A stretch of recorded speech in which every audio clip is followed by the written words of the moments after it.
వక్రతుండ మహాకాయ సూర్యకోటి సమప్రభ నిర్విఘ్నం కురు మే దేవ సర్వకార్యేషు సర్వదా. గురుర్బ్రహ్మా గురుర్విష్ణుః గురుర్దేవో మహేశ్వరః గురుః సాక్షాత్ పరబ్రహ్మ తస్మై శ్రీ గురవే నమః. యోऽन्तః ప్రవిశ్య మమ వాచమిమాం ప్రసుప్తాం సంజీవయత్యఖిలశక్తిధరస్వధామ్నా అన్యాంశ్చ హస్తచరణశ్రవణత్వగాదీన్ ప్రాణాన్నమో భగవతే పురుషాయ తుభ్యం. మాతృదేవో భవ పితృదేవో భవ ఆచార్యదేవో భవ అతిథిదేవో భవ పరస్పరదేవో భవ. అందరికీ జయ శ్రీకృష్ణ. ఈరోజు పరాత్పర పరబ్రహ్మ పరమేశ్వరుడు జగదీశుడు జగన్నాథుడు పరమకృపాలుడు దయామయుడు అయిన నా ఇష్ట భగవాన్ శ్రీకృష్ణుల వారి అసీమ దయచేత మనకు అత్యంత దుర్లభమైన సత్సంగము శ్రీమద్ భాగవత గ్రంథ రూపంలో ప్రారంభమైంది. ఇదే సంవత్సరం అండి, అంటే ఇదే నెల మనం గనక చూస్తే గురు పౌర్ణమి తర్వాత 16 సంవత్సరాల క్రితం మా గురుగారు ఋషికేశ్ అన్న స్థానంలో నాకు గురు దీక్ష ఇవ్వడం అనేది జరిగింది. అక్కడ ప్రతి సంవత్సరం కూడా శ్రీ హరిహర్ మహోత్సవ్ అని ఒకటి పండగలాగా చేసుకుంటారు. ఏం చేస్తారు అంటే అందరు కలిసి పూజలు, గంగా స్నానము, అలాగే ఒక నెల పాటు సత్సంగము ఉంటుంది. శ్రీమద్ భాగవతము, రామాయణము, జ్ఞానేశ్వరి, మహాభారతము ఇలాంటి ఇత్యాది గ్రంథాలన్నీ కూడా గంగా తీరాన మా గురుగారు చెప్పడం నేను అక్కడ వినేదాన్ని. అయితే మొదట నేను శ్రీమద్ భాగవత గ్రంథం అనేది విన్నాను అక్కడ. అదే సమయంలో ఇక్కడ కూడా ప్రారంభించాలి అనే తీవ్రమైన కోరికతో అక్కడ గురుగారు ఈసారి మహాభారతం చెప్తున్నారు. ఆయన శిష్యురాల్ని ఇక్కడ నేను శ్రీమద్ భాగవతం అన్నది ప్రారంభిస్తున్నాను. అయితే శ్రీమద్ భాగవతం వినాలి అన్న కోరిక చాలామందికి ఉంటుంది. విస్తృతంగా చెప్పాలి అన్న ఒక కోరికతో ఈ శిల్పాదిది స్పిరిచువల్ టాక్స్ తెలుగు అన్న ఛానల్లో విస్తృతమైన సంపూర్ణ శ్రీమద్ భాగవతం చెప్పాలని గురువు గారి బ్లెస్సింగ్స్ తీసుకొని, ఆశీర్వాదం తీసుకొని ఈరోజు నేను ప్రారంభిస్తున్నానండి. అయితే విస్తృతంగా యథాశక్తి యథామతి మనము శ్రీమద్ భాగవతం అన్న గ్రంథము ఈరోజు నుంచి ప్రారంభిద్దాము. అయితే చాలామంది అనుకుంటారన్నమాట, మాకు వినాలి భాగవతం వినాలి భాగవతం అని ఉంటుంది. అందరికీ సులువుగా ఉండేటట్టుగా ఈరోజు మనకు మొబైల్ అన్నది ఒకటి ఉపకరణము. మొబైల్ వల్ల మనం ఎప్పుడైతే అప్పుడు ఈ శ్రీమద్ భాగవత గ్రంథాన్ని మనం వినొచ్చు. 1, 2, 3 ఇలాగ ఎపిసోడ్స్ వైజ్గా మీ ముందుకు వస్తుంది. సంపూర్ణ భాగవతాన్ని మీరు శ్రవణం చేయండి అని కోరుకుంటున్నాను. అయితే ఈ శ్రీమద్ భాగవత గ్రంథం అనేది ఏదైతే ప్రారంభిస్తున్నానో నేను ఏదో చాలా మహాజ్ఞానిని, మీకేదో నేను చాలా చెప్పడానికి వచ్చాను అన్నది కాదండి. స్మారయే నతు శిక్షయే, మనందరికీ తెలిసిన జ్ఞానం మాత్రమే. అందరం ఎన్నోసార్లు మనం భాగవత రామాయణం విన్నాము, కానీ మనిషికి ఒక గుణం ఉంటుందండి, మనం ఎప్పుడు మర్చిపోతూ ఉంటాం అన్నమాట. ఆ స్మరణంలో నుంచి వెళ్ళిపోతుంది. కాబట్టి ఎప్పుడు కూడా నిత్యముగా కొంచెం కొంచెం సత్సంగము నిత్యము చేయాలి అని మనకు శాస్త్రాలు చెప్తున్నాయి. అయితే అలాగే ఈరోజు నుంచి మనము కొంచెము స్మరించుకుందాము శ్రీమద్ భాగవత గ్రంథాన్ని. ఎందుకు శ్రీమద్ భాగవతం గ్రంథం చెప్పాలి, ఎందుకు వినాలి అని ఎన్నో ప్రశ్నలు చాలామందికి ఉంటాయి. మన శాస్త్రాలు మనకేం చెప్తాయి అంటే, ఇప్పుడు కనుక మనం చూస్తే మన చుట్టుపక్కల ఎన్నో రకరకాల మనుషులు, పశువులు, వివిధ ప్రాణులు ఉంటారండి. చెట్లు, చిన్న చిన్న కీటకాలు, పెద్ద ప్రాణులు, హింసక ప్రాణులు, 4 కాళ్ళ వాళ్ళు, 100 కాళ్ళ వాళ్ళు, ఇలా డిఫరెంట్గా మనం చూస్తుంటాము. 86 లక్షల స్పీషీస్ అనేవి మనం చూస్తుంటాం అన్నమాట. మరి వాళ్ళు మనము ఏమైనా తేడా ఉందా లేదా అంటే ఖచ్చితంగా ఉంది. మనిషి ఒక్కడే తనకు బుద్ధి ఉందన్నమాట. ఆ బుద్ధితో తన ఆలోచిస్తాడు. ధర్మం ఏమిటి, అధర్మం ఏమిటి, పాపం ఏమిటి, పుణ్యం ఏమిటి, నేను ఎందుకు పుట్టాను, నేను ఇక్కడ ఎందుకు వచ్చాను, అసలు నా జీవిత ఉద్దేశం ఏమిటి అన్నది ఒక మనిషి మాత్రమే ఆలోచించి, అలాగా అధర్మాన్ని వదిలేసి ధర్మాన్ని పాటించేది ఒక మనిషి మాత్రమే. కాబట్టి ఎన్ని జీవరాశులు ఉన్నప్పటికీ కూడా మానవ జాతి, మానవ యోని అన్నది చాలా విశిష్టమైనది. మనం ఇతర పశు పక్షులను చూడండి, దేవతల్ని కూడా దేవత కూడా ఒక యోని అండి. దేవతలు అయితే మనం చూస్తామో వారు కూడా యోని అనమాట. అంటే వాళ్ళు కూడా ఒక జీవరాశి. చాలామంది ఏమనుకుంటారు అంటే దేవతలు అంటే చనిపోరు అనుకుంటారు. కాదండి. ఏ లోకీసా బ్రహ్మాహి మరక అని సంత శ్రీ జ్ఞానేశ్వర్ మహారాజ్ జ్ఞానేశ్వరి అన్న గ్రంథంలో మనకు చెప్తారు. సో బ్రహ్మదేవుడికి కూడా ఆయుష్ ఉంది, ఇంద్రుడికి, చంద్రుడికి, అందరికీ కూడా ఆయుష్ ఉంది. సప్త ఋషులు కూడా మారుతుంటారు. కానీ వాళ్ళ కాలము ఏదైతే ఉందో, జీవిత కాలము మనకన్నా చాలా ఎక్కువగా ఉంటుంది. ప్రతి దేవత కాలము, బ్రహ్మదేవుడి కాలము, సప్త ఋషి కాలము, మను కాలము కూడా వేరే వేరేగా ఉన్నట్టు మనకు పురాణాలు చెప్తున్నాయి. కానీ ఈ మనిషి అన్నవాడు ఏం చేస్తాడు అంటే, మనిషికి ధర్మం చేయాలి, అధర్మం వదులుకోవాలి, పాపం చేయాలి అన్న ఒక బుద్ధితో ఈ పృథ్వీ మీద మనిషి ఏం చేస్తాడు అంటే పాపం అనేది వదులుకొని పుణ్యాన్ని తను చేయవచ్చు. అదే ఇతర జీవరాశులు అనుకోండి, దేవతలు కూడా పుణ్యం చేయలేరు. వాళ్ళు స్వర్గంలో ఉన్నప్పటికీ కూడా పుణ్యము అనేది చేయలేదు. క్షీణే పుణ్యే మర్త్యలోకం విశంతి. పుణ్యమంతా క్షీణించిన తర్వాత మర్త్యలోకానికి వస్తారు. కానీ అక్కడ మాత్రం విశిష్టంగా పుణ్యం చేయాలి అంటే స్వర్గం లోకంలో సంభవం కాదు. నరకంలో ఏ రకమైన పుణ్యకారం అయితే మనం చేయలేము. మరి పశువులకు అసలు బుద్ధి అన్నదే ఉండదు. ఎప్పుడన్నా మీరు చూసారా అండి, ఏదో ఒక పిల్లి, అయ్యో నేను ఇప్పుడు మన ఇంట్లో కూడా ఉంటారు కదండి, మన చుట్టూ చూస్తూ ఉంటాం, కుక్కలు ఉంటారు, పిల్లులు ఉంటారు, చాలా జీవరాశులు మనం చూస్తుంటాము. ఎప్పుడన్నా అనుకుంటుందా, అయ్యో నేను పాపం చేస్తున్నాను, ఎలుకల్ని చంపేస్తున్నాను, నేను హింస చేయకూడదు అని ఎప్పుడన్నా అనుకుంటుందా? అనుకోదు. సో వాళ్ళ జీవితం ఏంటిది అంటే, తిన్నామా, పడుకున్నామా, అంటే మనలాగా వివాహం లేకున్నా కూడా వాళ్ళలో కూడా భార్యాభర్తలు అనేది ఉంటారు, పిల్లలు కంటారు, ఇల్లు కట్టుకుంటారు, తింటారు, చనిపోతారు. మరి మనలో ఇతర పశువుల తేడా ఏమిటి అంటే ధర్మము. మనిషి మాత్రమే ధర్మాన్ని ఆచరించగలుగుతాడు. మనకు శాస్త్రాలు చెప్తాయండి ఎప్పుడు కూడా, ధర్మేణ హీన పశుభిస్సమాన.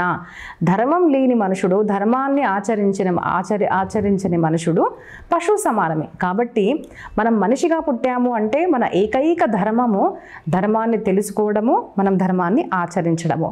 ఆ ధర్మమే మనకు వివిధ గ్రంథాల్లో చెప్పబడిందనమాట. దాంట్లో ఒక గ్రంథము శ్రీమద్ భాగవతము.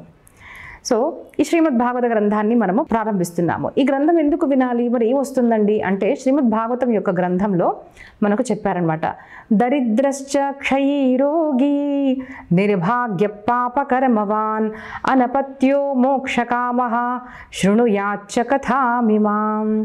దారిద్ర్యం ఉన్నవాళ్ళు, క్షయరోగం ఉన్నవాళ్ళు, నిర్భాగ్యులు. కొంతమంది అంటారు ఎంత చేస్తున్నా అసలు భాగ్యం కలిసి రావడం లేదండి, ఏదో ఒక రోగం ఉన్నవాళ్ళు, దారిద్ర్యం ఉన్నవాళ్ళు, పాపకర్ములు, దాదాపు చుట్టూ మనం చూస్తుంటే ఎంతో పాపాలు చేస్తున్న మనుషులు ఉంటారు, అనపత్యో పిల్లలు లేని వాళ్ళు, మోక్షకామః మోక్షాన్ని కూడా కావాలి అనుకున్న వాళ్ళు, శృణుయాచ్చ కథామిమాం ఈ కథ వినాలి అని అంటారు. మరి ఏం చేస్తుంది శ్రీమద్ భాగవతం అంటే, శ్రీ భాగవత రూపం తత్పూజయేత్ భక్తిపూర్వకం అర్చకాయ ఖిలాన్ కామాన్ ప్రయచ్చతి న సంశయః. ఎవరైతే శ్రద్ధతో శ్రీమద్ భాగవత గ్రంథాన్ని వింటారో వాళ్ళ ప్రతి ఒక్క మనోకామన శ్రీమద్ భాగవత గ్రంథం పూర్తి చేస్తుంది అని మనకు, కామాన్ ప్రయచ్చతి కామాన్ న సంశయః. సంశయించకండి, మీ ప్రతి ఒక్క కామనని కూడా శ్రీమద్ భాగవతం అన్న గ్రంథము పూర్తి చేస్తుంది అంటారు. అయితే ఇక్కడ ఒక విశిష్టంగా చెప్తానండి, నేను ఈ గ్రంథం అనేది మా గురుగారి దగ్గర విన్న తర్వాత అందరికీ శ్రద్ధతో విన్నాను, శ్రద్ధతో చెప్పేదాన్ని. మరి నా ఒక ప్రయాణంలో ఎంతోమంది నన్ను కూడా అడగడం జరిగిందనమాట, అక్క మాకు పిల్లలు లేరు, అక్క మాకు ఏదో మనోకామనతో నా దగ్గరికి వస్తారు, అడుగుతారు, అమ్మ మళ్ళీ ఇలా జరగడం లేదు అంటే, మేము ఒక పద్ధతి ఏం చేస్తామంటే, శ్రీమద్ భాగవత సప్తాహం మనకు ఉంటుంది కదా, అక్కడ ఆ గ్రంథం దగ్గర ఒక టెంకాయ పెట్టిస్తానండి నేను. మంచిగా టెంకాయ పెట్టేసి మీ మనసులో ఉన్న కోరిక అనుకొని అక్కడ పెట్టేసి 7 రోజులు కూడా చక్కగా సంపూర్ణ శ్రీమద్ భాగవతం ఎవరైతే వింటారో 7వ రోజు అది వచ్చేసి వ్యాసపీఠం మీద ఎవరైతే తన ఒడిలో తీసుకుంటారో శ్రద్ధపూర్వకంగా, వాళ్ళు కామన అంటే వాళ్ళ కోరికలు తీరినవి నేను ఎంతోమందికి నేను పర్సనల్గా చూసిన విషయం అండి. కాబట్టి ఎవరికన్నా ఏదైనా కోరిక ఉంది అంటే ఇప్పుడు కూడా శ్రీమద్ భాగవత గ్రంథ పారాయణము కథాశ్రవణము చేస్తే చాలా చాలా చాలా ఉపయోగం ఉంటుందండి. ఎవరికన్నా ఏ ప్రాబ్లం ఉన్నా కూడా శ్రీమద్ భాగవత గ్రంథము మీరు చదవగలుగుతారు అంటే సంస్కృతంలో చదవాలి, చదవలేము అంటే తెలుగులో, లేదు అక్క మాకు ఆర్థికంగా బాగానే ఉంది అంటే ఒక బ్రాహ్మణుని పెట్టి సంకల్పపూర్వకంగా సంస్కృత పారాయణం గనక చేపిస్తే చాలా మంచిది. అయితే ఇలాగా శ్రీమద్ భాగవతం కలియుగంలో కూడా ఎన్నో కోరికలు పూర్తి చేస్తున్నట్టుగా నా స్వయం ఒక అనుభూతి. అయితే దాంట్లో సంశయించకండి అంటారు. ఈ భాగవతం అంటే ఏంటిది అంటే శాండిల్య మహాముని శాండిల్య సూత్రంలో ఒక మాట చెప్పారండి. భాతి సర్వేషు లోకేషు గీయతే నారదాదిభిః భక్తి జ్ఞాన సమాయుక్త తస్మాత్ భాగవతం ఈష్యతే. భాగవతం అంటే ఏంటి? భాతి సర్వేషు లోకేషు గీయతే నారదాదిభిః భక్తి జ్ఞాన వైరాగ్యము, భా భక్తి, గ జ్ఞానము, వ వైరాగ్యము, త త్యాగము అన్న ఈ చతుర్గుణాలు కూడా ఉన్నది ఏదైతే ఉందో అది శ్రీమద్ భాగవతము అని మనకు శాండిల్య మహాముని చెప్పారు. అయితే శ్రీమద్ భాగవత గ్రంథం యొక్క విశిష్టత ఏమిటి అంటే సంపూర్ణ గ్రంథాల్లో అండి 2 గ్రంథాలు మాత్రం సాక్షాత్తుగా భగవాన్ కృష్ణుల వారు స్వయాన చెప్పినవి అనమాట. స్వయాన దేవుడు చెప్పినవి. ఏంటిది అంటే శ్రీమద్ భాగవతము, శ్రీమద్ భగవద్గీత. భగవతా ప్రోక్తం భాగవతం అంటారు. అలాగే భగవద్గీత కూడా మనం చూసామనుకోండి సాక్షాత్ కృష్ణుల వారు చెప్పారు. ఇప్పుడు భగవద్గీత కూడా వచ్చేసరికి మనం చూసాము అంటే కృష్ణుడే కదండి అర్జునుడికి చెప్పింది. మరి భాగవతం ఎవరికి చెప్పారు అంటే శుక మహర్షి కూడా సాక్షాత్తు శివస్వరూపమే. కానీ ఈ శ్రీమద్ భాగవతం అన్న గ్రంథము చతుశ్లోకి భాగవతము సాక్షాత్తు భగవాన్ నారాయణులు వారు బ్రహ్మదేవుడికి చెప్పడం అనేది జరిగింది. బ్రహ్మదేవుడు నారదుడికి, నారదుడు వ్యాసుల వారికి, ఇలాగా క్రమక్రమాన మన దగ్గర ఒక వైదిక గురు పరంపర అన్నది ఉంటుందండి. ఇలా పరంపరాగతంగా వచ్చిన ఈ శ్రీమద్ భాగవతము. అయితే భగవతా ప్రోక్తం భాగవతం సాక్షాత్ కృష్ణుల వారు చెప్పిన గ్రంథాలు భాగవతం, భగవద్గీత. కాబట్టి ఈ 2 గ్రంథాలకు ఒక ముకుటాన్ని పెట్టారండి. ఇప్పుడు చాలామంది ఉంటారు, జనాలు ఉంటారు, కానీ ముకుటం రాజుకు ఉంటుంది కదా, రాజముకుటము. అలాగా అన్ని గ్రంథాలు మంచివే కానీ ఇవి రాజులు అన్నట్టుగా ఈ 2 గ్రంథాలకు ముకుటాలు పెట్టారు. ఏంటిది అంటే శ్రీమద్ భాగవతం, శ్రీమద్ భగవద్గీత. శ్రీమద్ అన్నది ఒక ముకుటము అని మనకు భక్తులు చెప్తున్నారు. శ్రీమద్ భాగవతం పురాణ తిలకం యద్వైష్ణవానాం ధనం యస్మిన్ పారమహంస్యమేమమవలం జ్ఞానం పరం గీయతే యత్ర జ్ఞాన విరాగ భక్తి సహితం నైష్కర్మ్యమావిష్కృతం తచ్ఛృణ్వన్ ప్రపఠన్ విచారణ పరో భక్త్యా విముచ్ఛిన్నరః. శ్రీమద్ భాగవతం పురాణ తిలకం. అన్ని పురాణాల్లో కూడా ఇది ఒక తిలక రూపంగా, ఒక రాజ రూపంలో కూడా ఉన్న గ్రంథము శ్రీమద్ భాగవతము అని మనకు భక్తులు చెప్తున్నారన్నమాట. అయితే అలాంటి సంపూర్ణ శ్రీమద్ భాగవతం చాలామంది బుక్ అనేసి వాడతారండి. But it is not a book. Bhagavatam అనేది బుక్ కాదండి. ఒక మాట అంటారు, గ్రంథనవేహ శ్రీకృష్ణ. ఇది గ్రంథము కాదు, సాక్షాత్తు శ్రీకృష్ణుల వారి స్వరూపము. కాబట్టి మన శాస్త్రాల్లో ఈ స్క్రిప్చర్స్ని, మన గ్రంథాలని గ్రంథము అంటారు. గ్రంథం ఈజ్ నాట్ బుక్, దాన్ని స్క్రిప్చర్ అనాలి మనము. ఇట్స్ బుక్ అనకూడదు. ఎందుకంటే బుక్ ఈజ్ వెరీ ఆర్డినరీ. మనం దేంట్లో రాసుకుంటాము, నార్మల్ టెక్స్ట్ బుక్స్ కూడా మనం బుక్ అనొచ్చు. బట్ వెరాజ్ ఈ శాస్త్రాలు ఏదైతే ఉంటాయో దేంట్లో అయితే మనకు ధర్మార్థ కామ మోక్షాలు చెప్పారు, ధర్మం గురించి చెప్పారు, మోక్షం గురించి విశిష్టంగా చెప్పారో అలాంటి ధర్మ మోక్షాలను చెప్పే ఏదైతే గ్రంథాలు ఉన్నాయో దాన్ని గ్రంథము అంటారు. ఇంగ్లీష్లో చెప్పాలంటే scripture. So do not call it as book. Book అనకూడదండి. అయితే ఈ యొక్క శ్రీమద్ భాగవత గ్రంథాన్ని ఒక్కొక్క ఏదైతే స్కందం ఉందో దాన్ని ఒక్కొక్క భగవంతుడి అవయం లాగా మనకు భక్తులు చెప్తున్నారు. ఎందుకు అంటే ఇది గ్రంథం కాదు కదా, ఇది పుస్తకం కాదు కదా, ఇది సాక్షాత్తు భగవాన్ కృష్ణుల వారి స్వరూపము అని మనకు చెప్తున్నారు.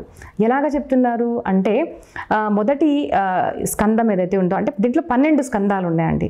మొదటిది దక్షిణ చరణము, రెండవది వామ చరణము, మూడవది దక్షిణ బాహు, నాలుగవది వామ బాహు, ఐదవది దక్షిణ ఉరు జంఘా భాగము, ఆరవది వామ భాగమైన ఉరు, ఏడవది దక్షిణ పానితలము చెయ్యి, ఎనిమిదవది దక్షిణ వక్షస్థలము, తొమ్మిదవది వామ వక్షస్థలము, 10వది హృదయము, దేంట్లో అయితే శ్రీకృష్ణ కథా విశిష్టంగా వస్తుందో అది. 11వది జ్ఞానం చెప్పిన ఏదైతే ఉందో అలాంటి ఒక స్కందము భగవంతుడి యొక్క మస్తకము. 12వది భగవంతుడి వామపానితలము అని మనకు చెప్తున్నారన్నమాట. అయితే శ్రీమద్ భాగవతం ఏదైతే ఉందో చాలామంది ఇప్పటికీ వింటారండి. విన్నవాళ్ళు ఎప్పుడు వింటారు, ఎన్నిసార్లు విన్నా కూడా ఇంకా ఇంకా మరి వినాలి అనిపిస్తుంది అనమాట.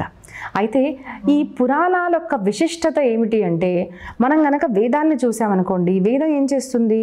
వేదము ఆజ్ఞాపిస్తుంది.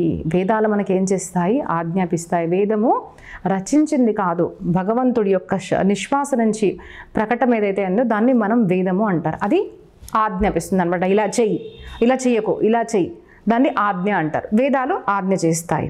మరి పురాణాలు ఏం చేస్తాయి అంటే, పురాణాల మిత్రుడిలాగా మనకు తెలియచేస్తాయి అనమాట. ఇలా ఇది మంచిదిరా, ఇది తప్పురా, ఒక మిత్రుడిలాగా. ఇది మరి ఇదిగో నాకైతే ఇలా అనిపిస్తుంది, ఇలా చేస్తే మంచిది అని ప్రేమగా మనకు ఒక విషయాన్ని తెలియచేసి కన్విన్స్ చేసే విధానం ఏదైతే ఉందో అవి పురాణాలు చేస్తాయి అంటారు. మరి కావ్యం ఏం చేస్తుంది? భార్యలాగా, ప్రియ సఖిలాగా మనకు ప్రేమగా ప్లీజ్ ఇది చేయవా అన్నట్టు ప్రేమగా చెప్పేది మన కావ్యం చెప్తుంది అంటారు. సో వేదా పురాణ కావ్యం చ ప్రభుర్మిత్రం ప్రియేవచ బోలయంతీతి ప్రాహో త్రివద్ భాగవతం పునః.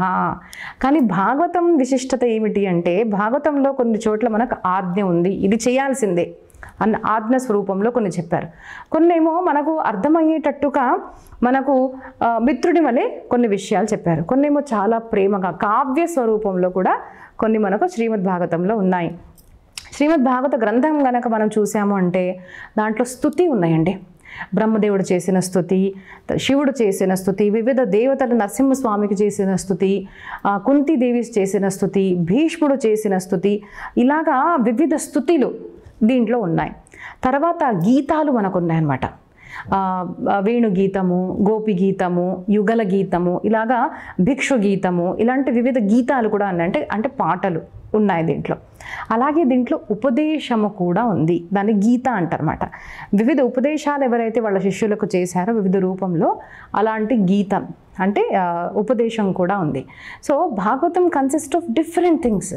వివిధ రూపంలో మనకు జ్ఞానము, భక్తి, వైరాగ్యము, త్యాగము అనేది వివిధ రూపంలో మనకు శ్రీమద్ భాగవతం అన్న గ్రంథము మనకు చెప్తుందన్నమాట. అయితే అలాంటి చక్కటి శ్రీమద్ భాగవతాన్ని మనము ఈరోజు ప్రారంభిస్తున్నాము. హిందీలో ఒక మాట అంటారండి, బడా బడాయి నా కరే బడా న బోలే బోల్, హీరా ముఖ సే నా కహే లాఖ హమారా మూల్. ఏమంటారు అంటే, ఎప్పుడు కూడా మన స్థుతి మనం చెప్పుకోకూడదు కదండి, చెప్పకూడదు. అలాగే ఈ గ్రంథం కూడా చెప్పదు. ఎప్పుడన్నా ఒక డైమండ్ ఏదైతే ఉందో, హీరా ఏదైతే ఉందో, అది ఎప్పుడన్నా చూసావా నా వాల్యూ ఇంత, నాది ఇంత అని చెప్తుందా? చెప్పదు.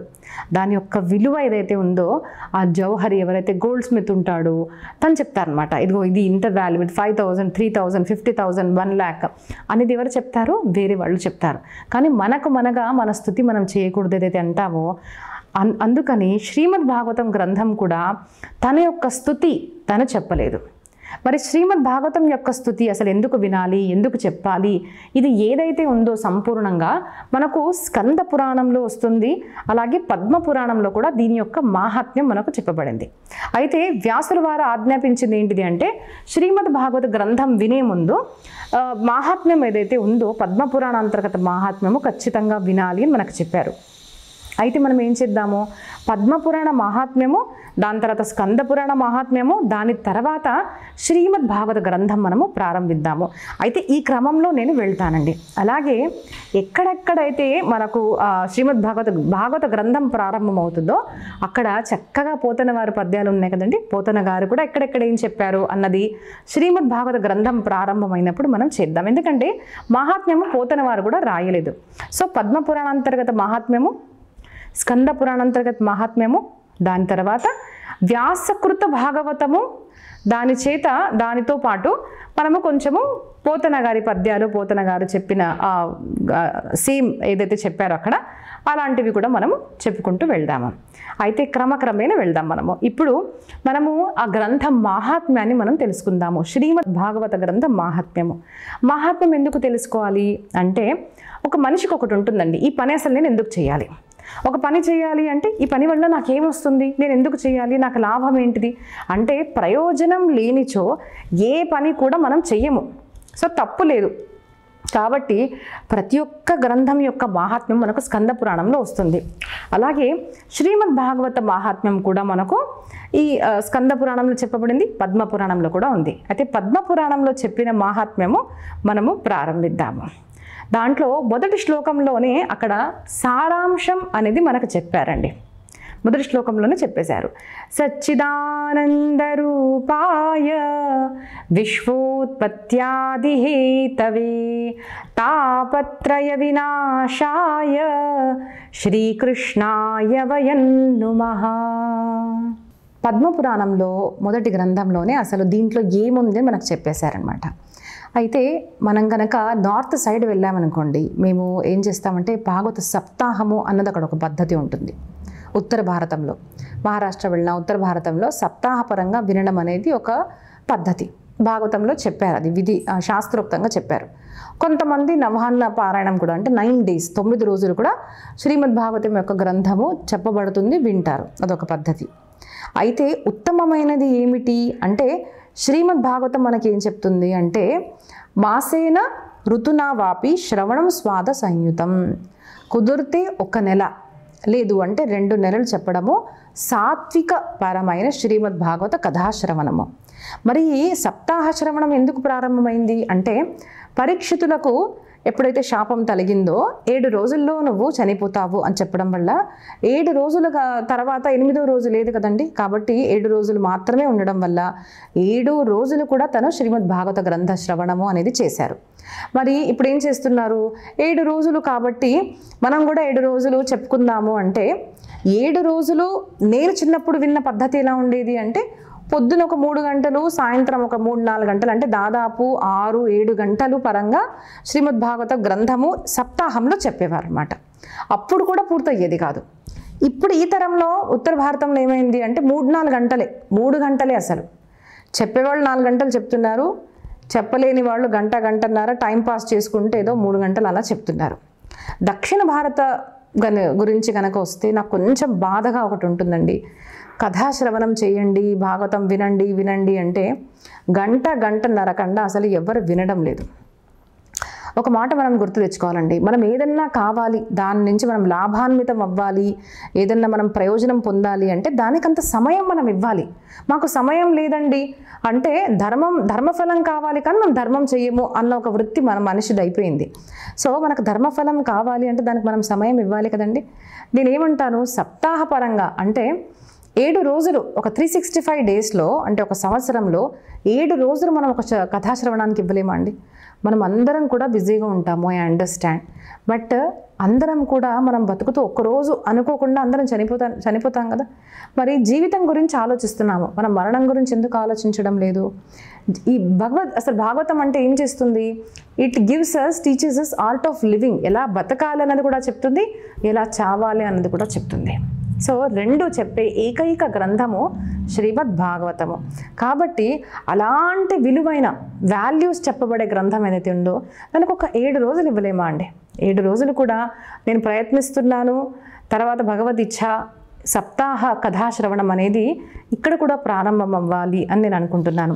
చాలామంది గురువులు నేను చెప్పడం వింటున్నాను, ఏం చేస్తారు అంటే 40 రోజులు, వాళ్ళు తప్పేం లేదంటే అడుగుతారు, చెప్తారు. అలాగే మనకు పద్ధతిగా నడిచింది. 40 రోజులు గంట సేపు, గంటన్నర ఉంటుంది ప్రవచనము. ఒకటే ఊర్లో 40 రోజులు ఉండాలి, చాలా తక్కువగా అనమాట అది కూడా. సో 40 రోజులు, 21 రోజులు భాగవతం చెప్పుకున్నాము, అలా కాదండి. 7 రోజులు కంప్లీట్గా 7 రోజులు మనం ఇవ్వాలి. రెండో కారణము 7 రోజులు ఎందుకు అంటే, మన జీవితంలో 7 రోజులు మాత్రమే ఉంటాయి. ఆది సోమ, మంగళ, బుధ, గురు, శుక్ర, శని, మళ్ళీ ఆది. సో ఇలాగా 7 రోజులు మాత్రమే ఉంటాయి కాబట్టి దాని యొక్క తాత్పర్యం ఏం చెప్పారు అంటే 7 రోజులు కథ వినాలి. అంటే కథాశ్రవణం, సప్తాశ్రవణం చేసిన తర్వాత కూడా రోజు ఒక 10 నిమిషాలన్నా మనము, ఇప్పుడు అయితే మొబైల్ వచ్చింది కదండి, చాలామంది మొబైల్ అంటే చూడండి చాలామంది దాన్ని దుర్వినియోగం చేసుకుంటున్నారు కాబట్టి అది ఒక అభిశాపంగా మారింది. కానీ దాన్ని మనము కరెక్ట్గా ఉపయోగించుకున్నాం అనుకోండి, మొబైల్ అనేది ఒక వరదానము. మొబైల్ పెట్టుకొని చక్కగా అన్ని కథాశ్రవణం మనం చేయొచ్చు కదండి. అలాగా రోజు కూడా కాసేపు మనము కథాశ్రవణం అన్నది చేయాలి. సో పరీక్షిత్ మహారాజుకు సమయం లేదు కాబట్టి 7 రోజులు విన్నారు, నవహన్నం వింటున్నారు.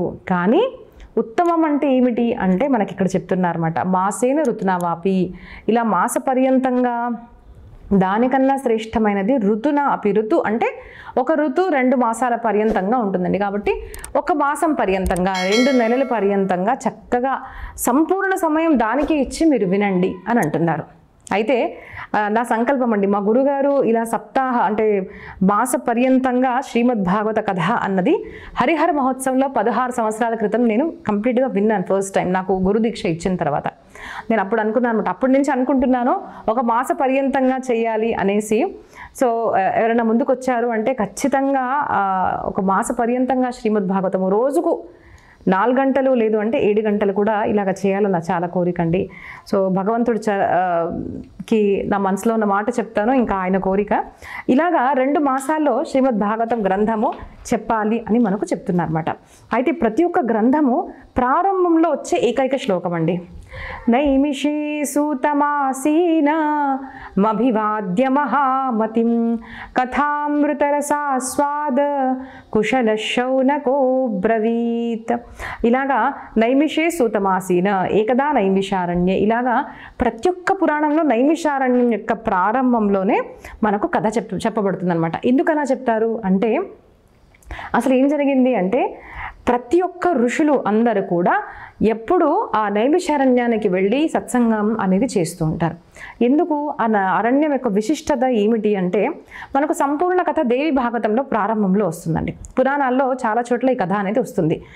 ఒకసారి ఏమైంది అంటే అందరు ఋషులు కలిసి బ్రహ్మదేవుడి దగ్గరికి వెళ్ళారు. బ్రహ్మదేవ మాకు ఒక స్థానం కావాలి సాధన చేయడానికి. చూడండి, సాధన చేయడానికి ఒక స్థానం అంటూ ఉండాలండి. ఎక్కడ పడితే అక్కడ కూర్చొని నేను జపం చేసుకుంటాను, మెడిటేషన్ చేస్తాను, ఏ సమయంలో అంటే ఆ సమయంలో చేస్తాను అంటే కుదరదు. మీరు ఆహార విహారము ఎలా ఉండాలి అన్నది ఆలోచించాలి. బాగా నాయిజీ ప్లేస్లో ఉన్నాము, మధ్యాహ్నం పూట కూర్చున్నాము అంటే అలా కాదు. బ్రహ్మ ముహూర్తము, మనము ఎప్పుడైతే కడుపు ఖాళీగా ఉంటుందో అలాంటి సమయంలో, బాగా ఆకలేస్తుంది కూర్చున్నాం అనుకోండి, ఎప్పుడెప్పుడు టైం అయిపోతుందబ్బా లేచి తిందాము అన్న భావనతో మనము మెడిటేషన్ చేయలేము.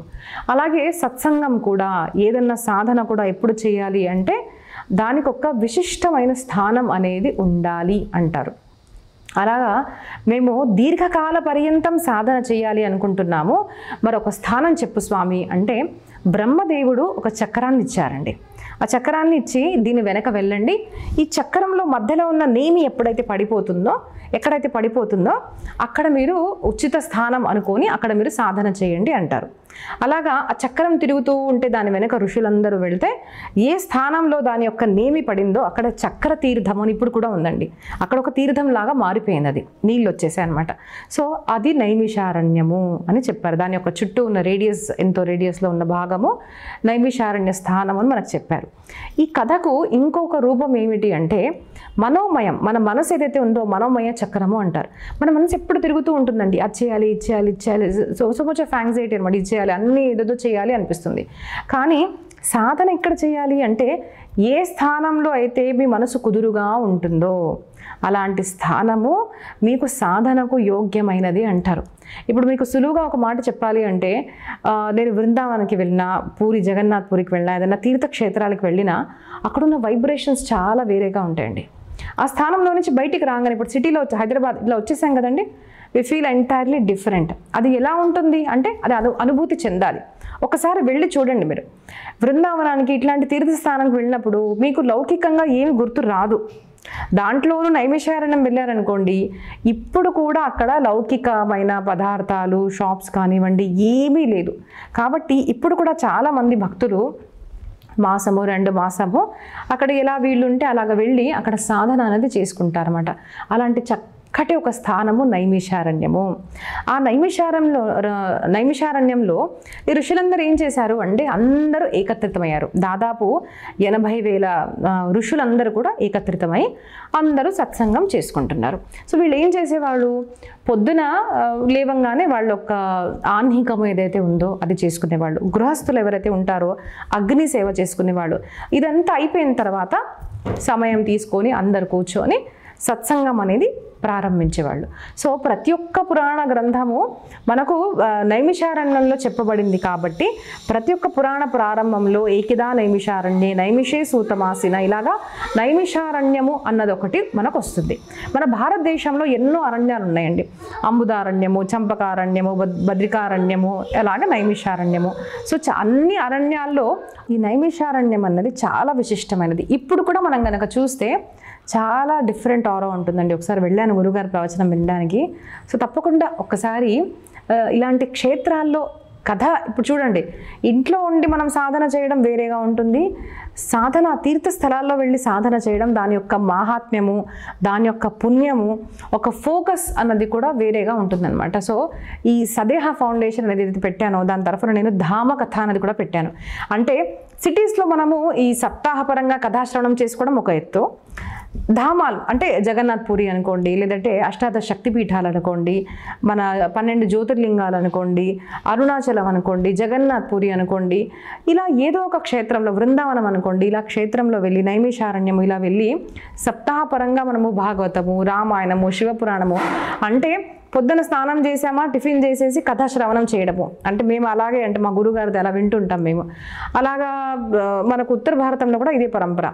స్థానంలో వెళ్తాము, అందరు కలిసి వెళ్తారు, అక్కడ టిఫిన్ చేశారు, కథాశ్రవణం చేశాము, కథ అయిపోయిన తర్వాత మధ్యాహ్న భోజనము, మళ్ళీ ఒక అల్ప విశ్రామము అరగంట సేపు, వెంటనే మళ్ళీ 3 గంటలకి కథా ప్రారంభము, 3 నుంచి 7, తర్వాత భోజనము, కాసేపు అలా తిరగడము, సాధన, జపము, సత్సంగము, పడుకోవడము. సో కంప్లీట్ డే అనమాట. ఒక 7 రోజులు కంప్లీట్ కూడా ఫోకస్డ్గా సాధన చేయడం వల్ల చాలా తేడా వస్తుందండి.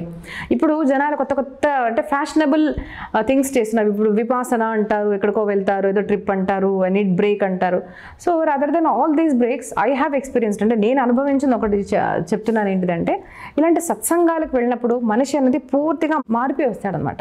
ఒక మనకు అసలు నేను ఏ దిశలో వెళ్తున్నాను ఒకసారి మనకు అర్థం కాదు, అసలు ఏం చేస్తున్నాను, ఎందుకు మనసు అశాంతిగా ఉంది, మన మనసు శాంతింపబడడం కానివ్వండి, ఒక దిశ మనకు దొరకడం కానీ, అది కూడా మనకు ఇలా ధామాల్లోకి వెళ్ళి తీర్థస్థానాల్లో వెళ్ళినప్పుడు ఖచ్చితంగా కలుగుతుంది.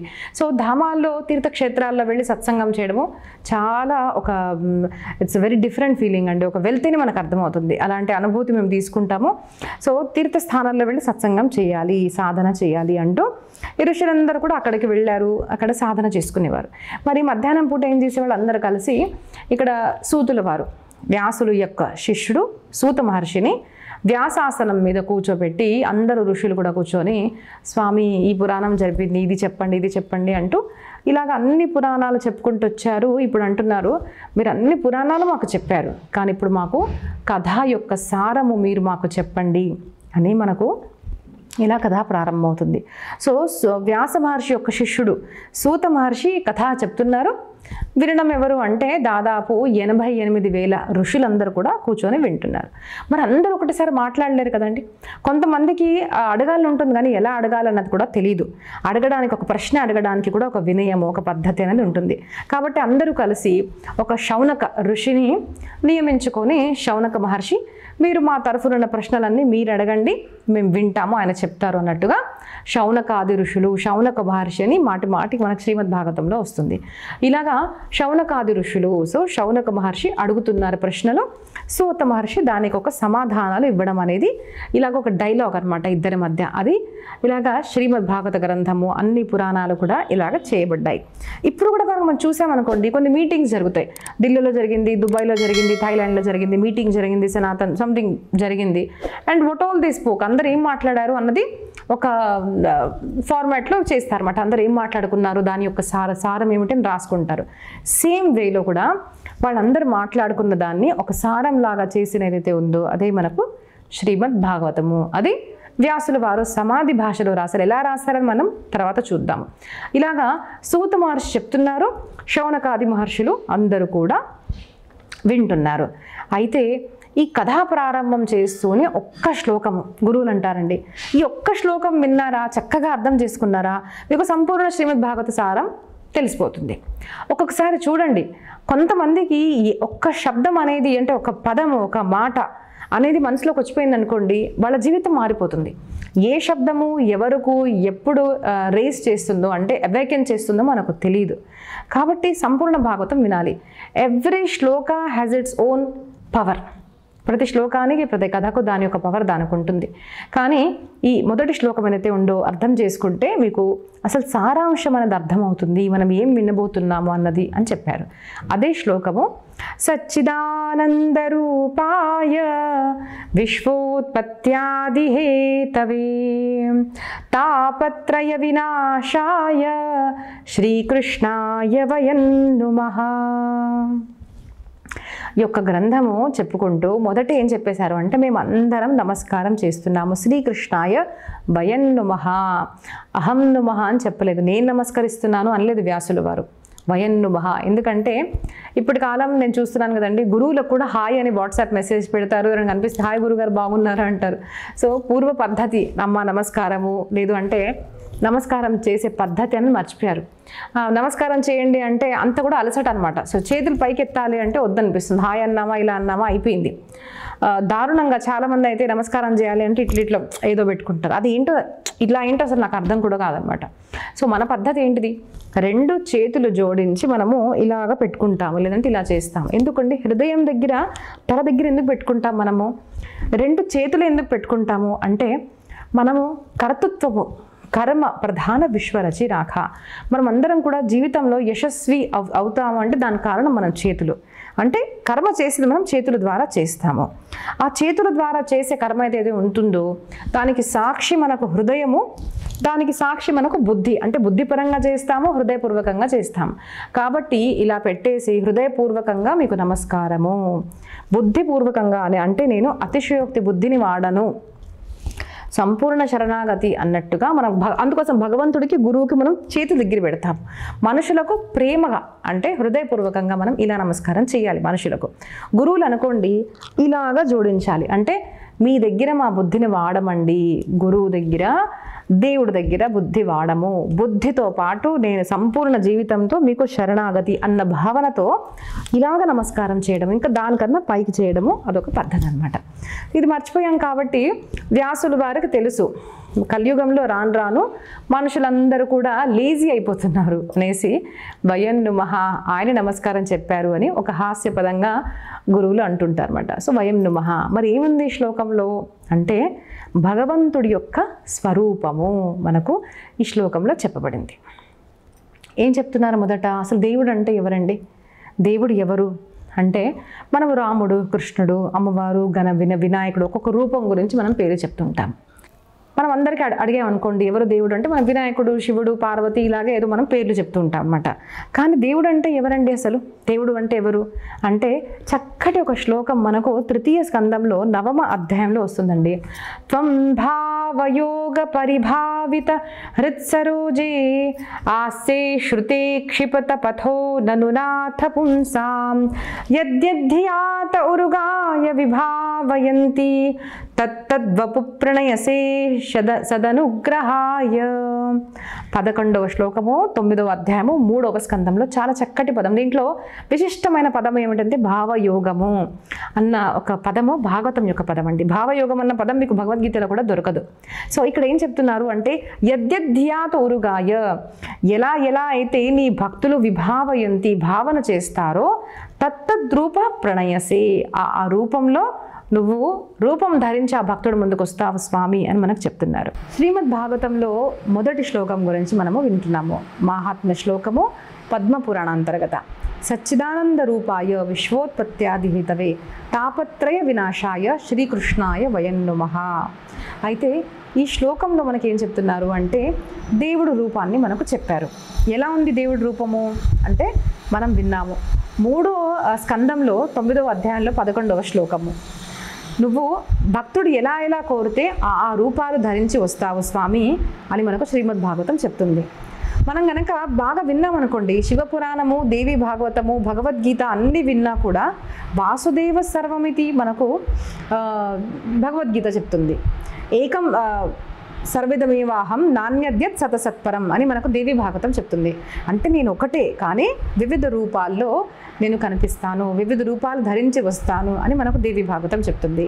అలాగే శ్రీమద్ భాగవతం కూడా తత్తద్వపుః ప్రణయసే సదనుగ్రహాయ, అనుగ్రహంతో దయచేత భక్తులు ఏ ఏ రూపాన్ని సంకల్పన చేస్తారో, కల్పన చేస్తారో ఆ రూపంలో ధరించి నువ్వు వస్తావు స్వామి అని మనకు శ్రీమద్ భాగవత గ్రంథం చెప్తుంది. ఎందుకు అంటే దేవుడు ఎవరు అంటే మనం ఒక రూపాన్ని చెప్తాం, కృష్ణుడు, రాముడు, శివుడు అనేసి. కానీ ఈ శ్లోకం మనకేం చెప్తుంది అంటే ఒకటే పరమాత్మ వివిధ రూపాలని ధరించి వస్తాడు అనేసి. అయితే పరమాత్మ ఎవరు అంటే ఇక్కడ మనకు చెప్తున్నారు, సత్ చిత్ ఆనంద స్వరూపుడు. దేవి తీసుకోండి, మీరు వినాయకుడు తీసుకోండి, సుబ్రహ్మణ్య స్వామి తీసుకోండి, శివుడు తీసుకోండి, లక్ష్మీ, దుర్గా, కాళీ, ఏ అమ్మవారి రూపాన్ని తీసుకోండి, కృష్ణుడు తీసుకోండి. మనం కనుక చూస్తే కృష్ణ భక్తులము అంటే కూడా ఎన్నో దాంట్లో వివిధత ఉందండి. కొంతమందికి బాలకృష్ణ స్వరూపమే ఇష్టము, కొంతమందికి మురళీధర శ్రీకృష్ణ స్వరూపమే ఇష్టము, కొంతమందికి చక్రధర శ్రీకృష్ణ స్వరూపమే ఇష్టము. నేను రీసెంట్గా చెన్నై వెళ్ళొచ్చాను. అక్కడ చూస్తే అందరూ మా స్వామి అయితే మరి ముస్టాచ్ ఉంటుందండి అంటే మీసాలు ఉన్నవాడు అండి అంటారు. సో అందరికీ కూడా ఒక్కొక్క స్వరూపం ఇష్టము. మనం కనుక బృందావనం వైపు వెళ్ళామనుకోండి, అక్కడ బరసానా అన్న ప్రాంతంలో కృష్ణుడిని నమ్మమండి మేము, రాధా బిన కృష్ణ ఆధా అంటారు. అసలు రాధా లేనిదే కృష్ణుడి స్వరూపాన్నే మేము నమ్మము అంటారు. సో రాధాయుక్తమైన కృష్ణుడే మాకు ఇష్టము. సో ఇలా మనం గనక చూస్తే అందరికీ వివిధ రూపాలు ఇష్టం. మహారాష్ట్ర వెళ్ళామనుకోండి, అక్కడ వాళ్ళకు మాకు ఇవన్నీ ఏమి ఇష్టం లేదు, రెండు కటి మీద చేతులు పెట్టుకున్న మాకు పండరినాథుడే ఇష్టము అంటాడు. మనం గనక ఆంధ్రాలో వచ్చాము అంటే మాకు అవన్నీ ఏమీ వద్దండి, మాకు గోవింద గోవింద అంటే వెంకటాచల స్వామి మాత్రమే మాకు ఇష్టము అంటారు. మనం గనక చూస్తే ఇవన్నీ వివిధ రూపాలు, కృష్ణ స్వరూపాలు. ఉడిపికి వెళ్ళామంటే చిన్ని కృష్ణుడు, ఇలాగా వివిధ రూపాల్లో మనకు కనిపిస్తారు. కొంతమంది దేవి, కొంతమంది హనుమంతుడు, కొంతమంది శివుడు, ఇలాగ ఒక రూపాన్ని ధరిస్తారు. కానీ ఇక్కడ ఏం చెప్తున్నారు అంటే రూపాలు భిన్నంగా ఉన్నా కూడా అన్ని స్వరూపాలకు ఒక గుణము ఒకటే ఉంటుంది. ఏంటిదంటే సత్ చిత్ ఆనంద స్వరూపము.